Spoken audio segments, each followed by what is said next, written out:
자, 우리는 열왕기를 지금 살펴보고 있습니다.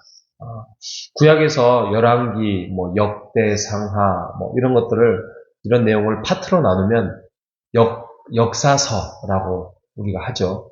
역사서.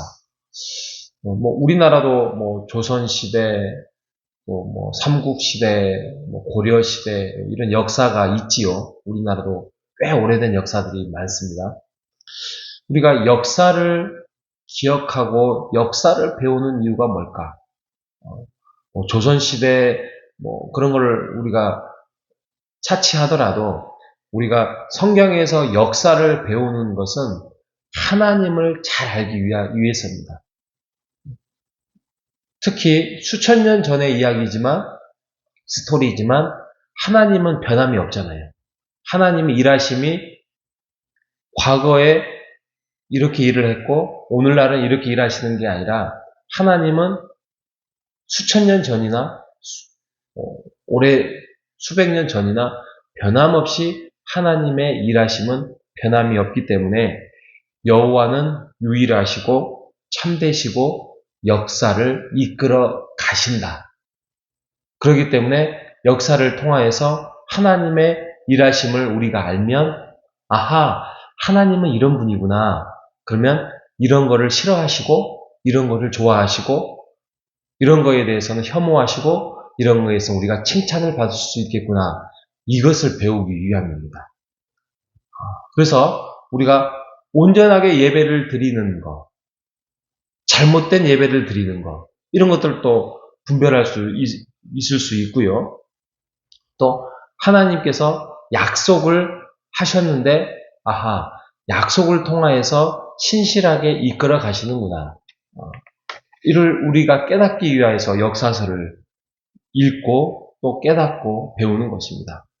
특히 지금 우리가 오늘 열왕기상 16장과 17장이 오늘 114 말씀의 본문인데, 벌써부터 한 2장만 돼도 정말 많은 왕이 나와요. 지금 북이스라엘, 제가 말씀드렸잖아요. 솔로몬 이후에 나라가 우리나라 남북한처럼 이렇게 쪼개졌어요. 그래서 북이스라엘이 거의 10지파가 차지하고, 그 다음에 2지파만 남유다를 차지해서 두 나라가 쪼개졌습니다. 근데 나중에 보면 북이스라엘이 먼저 멸망을 해버려요. 왜요? 선한 왕이 한 번도 나오지 않았거든요. 그러니까 지도자가 올바르게 지도를 못한 거예요. 여기서 선하다는 게 무슨 좋은 일을 많이 하고 잘 베풀고 이런 게 아니라 하나님의 법을 지키지 않았다는 거예요. 그게 선하지 않는 거예요. 하나님의 뜻을 쫓아가지 않았다는 거예요. 그런데 왜 뜻을 쫓아가지 못했냐? 오늘 우리가 새벽에 읽었던 16장 26절만 봐도 25절에 보면 오므리 왕이라는 사람이 있는데, 오므리가 여호와의 보시기에 악을 행하였는데 모든 사람보다 더욱 악하게 행했는데 그 행한 이유가 나와요. 26절에 보면 느밧의 아들 여로보암의 모든 길로 행하여 이스라엘에게 죄를 범하게 한 죄 중에서 행하게 했다는 거죠. 그러니까 여로보암이 초대 왕인데 북이스라엘에 그 친구가, 그 초대 왕이 하나님의 은혜로 왕이 될 수 없음에도 불구하고 왕이 되었어요.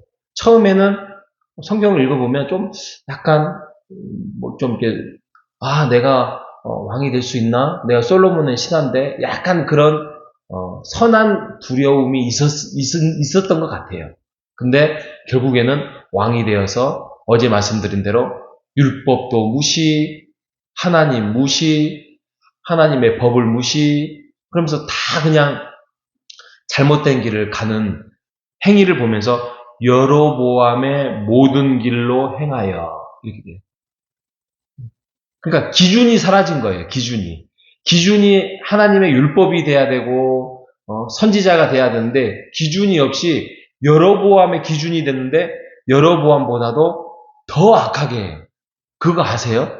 죄는 한번 요만큼 허용이 되면 그 다음 괜찮네. 그러면 죄는 점점 확장이 돼요.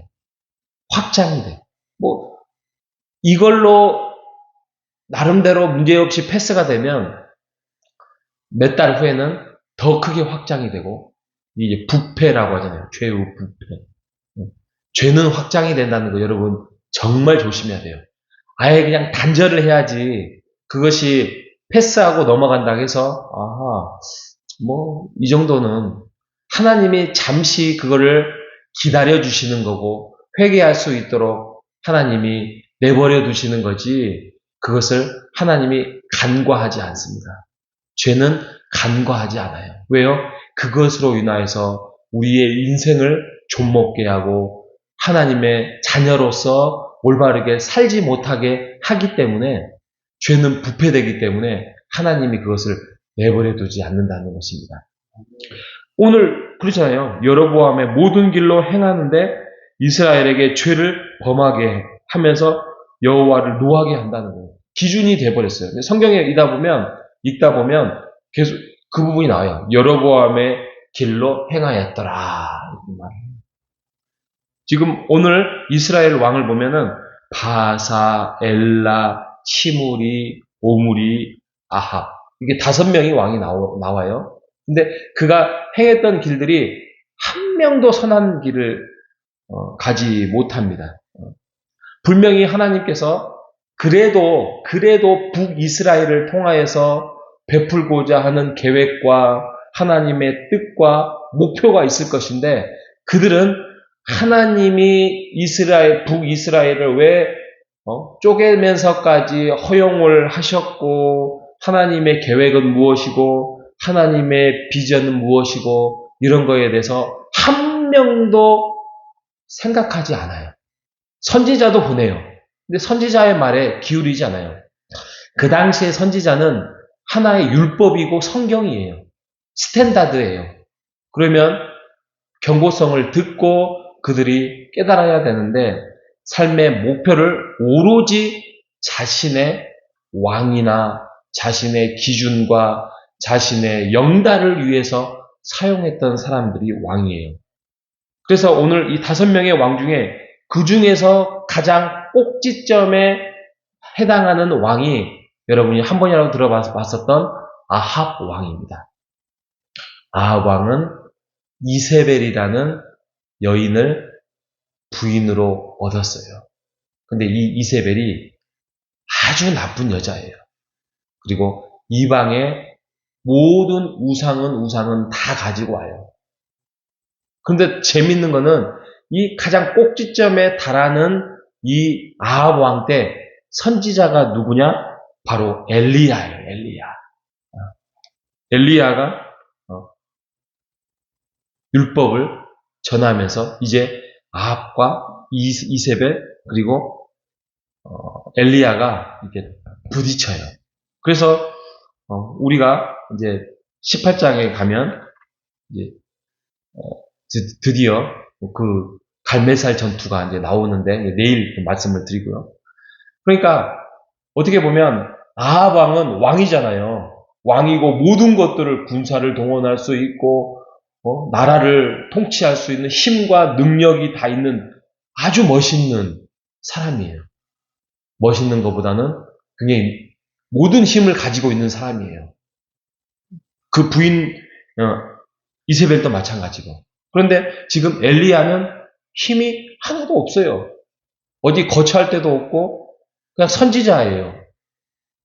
그런데 하나님의 명령을 맡은 선지자예요. 근데 이 선지자 엘리야는 가지고 있는 것이라고는 하나님의 뜻을 따르고 하나님의 능력과 역사를 믿고 바라보는 삶을 살았던 사람이에요. 여러분 이 비교를 잘 한번 해보십시오. 아무리 능력 있고 아무리 힘이 있고 아무리 통치를 할 수 있는 왕이 있다고 하더라도 하나님이 져버리면 그가 10년을 통치를 한들 20년을 통치하들 그가 19년 통치하거든요. 그게 의미가 없어요. 그런데 엘리야는 아무리 비루하고 능력이 없고 초라하게 보여도 하나님의 말씀이 있고 하나님을 따르고 하나님을 믿고 바라보는 삶은 그에게 역사에 기록할 만한 하나님의 보호하심이 있다는 것입니다. 여러분 기억하십시오. 여러분 우리가 기독교 국가는 아니지만 이번 역사를 통하여서 배웠잖아요.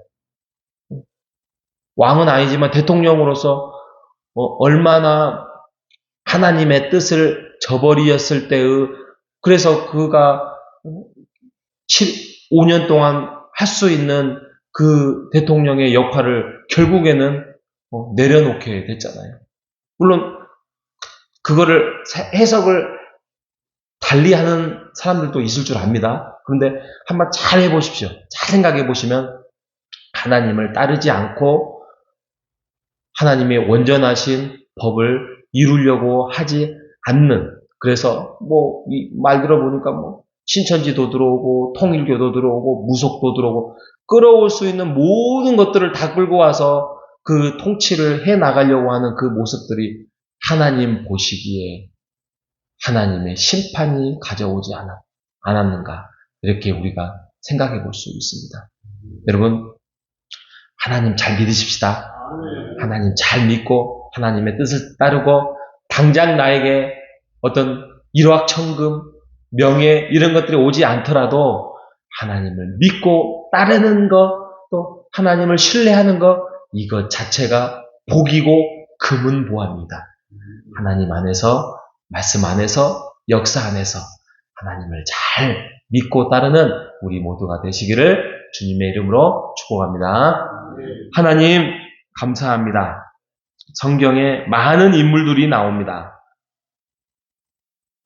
왕들, 특히 아합 왕, 이세벨, 또 엘리야 이 사람들의 삶을 살펴보니까 왕들에게는 나라가 있고 또 통치권이 있고 또 재물이 있고 군사가 있고 하지만 그들은 10년, 20년 안에 심지어는 7일 만에 무너져 버리는 그러한 왕들의 모습을 보면서 하나님 인생이라는 것이 삶의 목표라는 것이 우리의 자신을 위한 삶이 아니라 하나님의 계획과 하나님의 비전과 하나님의 사명과 하나님의 뜻을 따르는 것이 가장 값어치 있고 나중에 후일에 멋있는 더 우리의 자녀들에게 남겨줄 수 있는 유산임을 깨닫게 해주심을 감사합니다. 우리가 이 사실을 역사서를 통하여서 깨달아서 오늘도 하나님의 뜻을 따르려고 몸부림을 치고 믿고 바라보는 삶을 살아갈 수 있도록 인도하여 주시옵소서. 살아계신 예수님의 이름으로 기도합니다. 아멘.